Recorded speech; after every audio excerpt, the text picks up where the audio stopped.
ક્યાંક નાની માછલીઓ આવી જાય, મગરમચ્છ રહી ન જાય. મુખ્ય આરોપી તો જયરાજ અને આ માયા આહિર છે.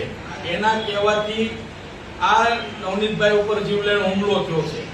જેથી કરીને જ્યારે એને મારતા ત્યારે વિડીયોના માધ્યમથી પણ બતાવતા તો પોલીસ પૂરેપૂરી તપાસ કરે, કોને વિડીયો બતાવતા ક્યાંક એવું ન બને કે નાની માછલીઓ આવી જાય, મોટા મગરમચ્છ રહી જાય. તો એ 100% વિસ્તારની અંદર પણ આ જયરાજ અને એના લુખાઓનો આતંક છે.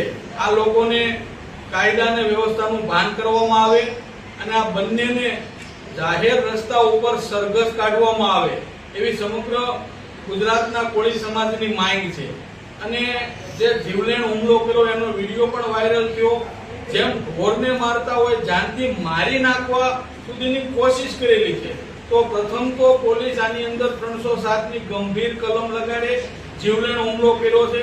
અને આ જે આરોપીને પકડ્યા એ સચોટ એની ઊંડાણપૂર્વક તપાસ થાય અને જયરાજ અને માયા આહિરને પણ એની અંદર ઉમેરવામાં આવે. કારણ કે મેન આરોપીઓ આ લોકો છે.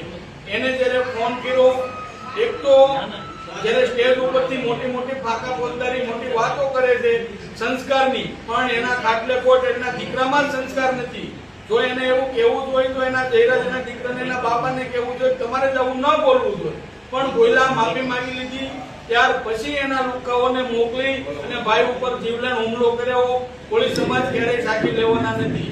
નવનીતભાઈ સાથે અને એના પરિવાર સાથે સમગ્ર ગુજરાતના કોળી સમાજ છે, અમારા આગેવાનો છે, અમે બધા છીએ. આને સંપૂર્ણ ન્યાય મળે અને જયરાજ અને આ માયા આહિરને પણ આની અંદર સજા મળે, 307 ની કલમનો ઉમેરો થાય એવી અમારી ઉગ્ર માંગ છે.